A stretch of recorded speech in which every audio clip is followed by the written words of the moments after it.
Invasión total de Ucrania por parte de la Rusia de Putin. Y los mercados reaccionan. ¿Cómo? Veámoslo. Finalmente, Vladimir Putin se ha lanzado a la invasión completa de Ucrania. Un evento de consecuencias imprevisibles. Y precisamente por esta imprevisibilidad, por esta incertidumbre sobre cuáles pueden terminar siendo los efectos de esta invasión, los mercados han reaccionado de formas muy diversas. Aquellos activos más expuestos al riesgo, a la incertidumbre, a la volatilidad, se han desplomado de precio, y aquellos otros activos que suelen actuar como activos refugio frente a la incertidumbre se han tendido a revalorizar, a elevar de precio. Vamos a ir analizando cada uno de estos distintos tipos de activos y vamos a intentar explicar cómo su comportamiento está relacionado con la coyuntura actual. Empecemos con los activos más expuestos al riesgo, a la incertidumbre, a la volatilidad. Me estoy refiriendo a los mercados bursátiles. Las cotizaciones bursátiles, el valor de las empresas, sube cuando se espera que esas empresas vayan a obtener más beneficios en el futuro. Y cae cuando se cree, cuando se teme que van a lograr menos beneficios en el futuro, o al menos cuando no está tan claro si van a lograr los beneficios futuros que previamente se esperaba que fueran a lograr. Por tanto, el hecho de que Rusia haya iniciado una guerra de este calibre y que ello pueda acarrear sanciones económicas muy intensas sobre Rusia, y que esas sanciones económicas sobre Rusia puedan verse replicadas por otro tipo de sanciones o de acciones beligerantes de Rusia hacia Europa o hacia Estados Unidos, desde luego no pronostica que los beneficios de la inmensa mayoría de empresas en la economía vayan a ir a mejor. No es que no vaya a haber algunas empresas que vayan a salir beneficiadas de todo esto, pero en general las perspectivas económicas empeoran. Y si empeoran, obviamente, las cotizaciones bursátiles tienden a caer. En este sentido, a lo largo del día, las bolsas europeas han caído en torno a un 4 o un 5%, pero es que la bolsa rusa, el mercado de valores ruso, ha llegado a caer un 45% desde su apertura. ¿Qué nos está diciendo esto? Pues no exactamente que Rusia vaya a perder la guerra, quizá gana la guerra, pero con destrozos económicos muy intensos, y tampoco nos está diciendo necesariamente que la economía rusa vaya a salir más dañada que las economías europeas. Lo que nos está diciendo es que los inversores esperan que las empresas rusas, las grandes empresas rusas que cotizan en ese índice, vayan a sufrir pérdidas económicas muy importantes como consecuencia de las sanciones que se avecinan desde Estados Unidos y la Unión Europea contra Rusia. Especialmente damnificados pueden salir los bancos rusos si gran parte de las sanciones que se avecinan son sanciones de tipo financiero. Sanciones que, por ejemplo, les impidan a los bancos rusos acceder al sistema de pagos internacionales. Vemos en este gráfico la cotización del Sberbank, el mayor banco de Rusia, y observamos cómo en apenas 3 meses ha perdido la mitad de su valor. Su capitalización bursátil ha caído a la mitad. Es decir, que las perspectivas de ganancia a medio largo plazo de este banco, según los inversores, se han recortado a la mitad. Pero como decimos que la economía rusa pueda salir muy dañada como consecuencia de las sanciones que se le van a imponer por haber invadido unilateralmente Ucrania, no significa que esas sanciones no vayan a dañar también a la economía europea y en menor medida, aunque también a la economía estadounidense. Y por eso las bolsas europeas también están cayendo, porque las sanciones contra Rusia afectarán también a Europa. ¿Y por qué circuito la afectarán? Pues no solo porque el comercio y las transacciones financieras con Rusia se van a ver interrumpidas, sino que la economía europea se va a ver afectada por su talón de Aquiles, la energía. El barril de petróleo Brent ha superado ya los $100 el barril, un precio que no se alcanzaba desde el año 2014, y a su vez los precios del gas están subiendo más de un 5%, a pesar de que durante las últimas semanas estábamos recibiendo gas licuado desde Estados Unidos, lo cual había contribuido a moderar muy significativamente los precios en el continente. Sin embargo, como cabe la posibilidad de que Rusia nos termine cortando el suministro, o seamos nosotros quienes dejemos de comprarle gas como forma de sanción económica, eso está impulsando al alza los precios del gas y eso repercute muy negativamente sobre la economía europea, una economía que durante décadas ha apostado por implantar un sistema eléctrico de corte renovable que se vea complementado y suplementado por el gas. Ahora nos quedan las renovables, pero el gas es cada vez más caro. De manera que si estos precios del gas se mantienen tan altos, la electricidad se irá subiendo. Y al mismo tiempo el resto de suministro energético, no olvidemos que la electricidad solo es una pequeña parte, en torno al 25-30% de todo el suministro energético, de toda la energía que consume un país.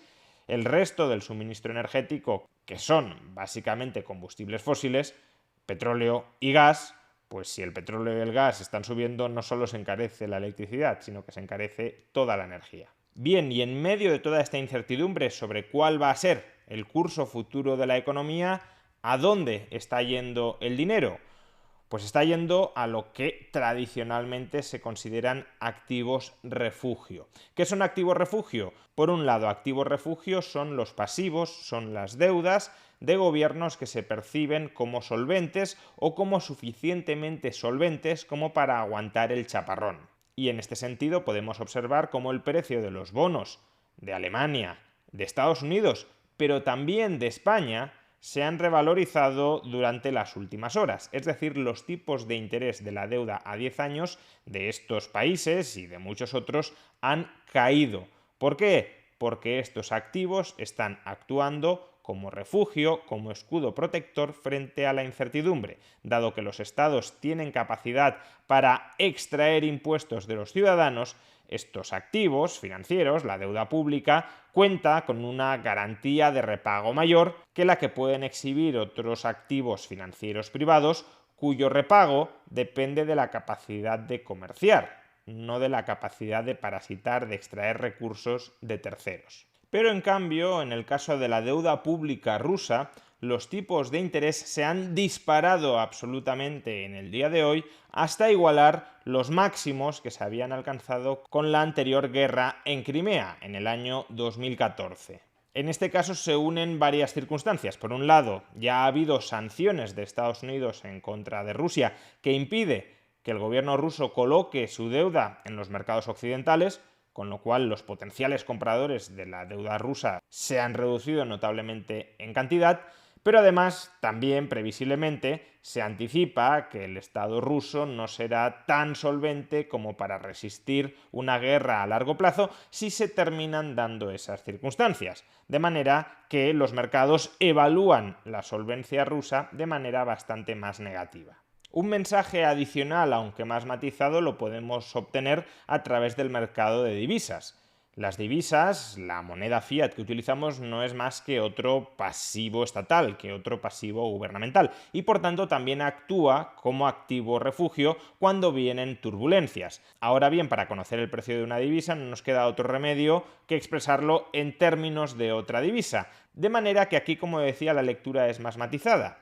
Lo que hemos observado en el mercado de divisas es que, por supuesto, el rublo ruso se ha desplomado absolutamente, pero el euro también se ha depreciado frente al dólar. Lo que está indicando, lo que está dejando entrever, es que la economía europea sufrirá más que la economía estadounidense, es decir, se debilitará en términos relativos y por tanto es más seguro refugiarse en Estados Unidos de lo que lo es refugiarse en Europa.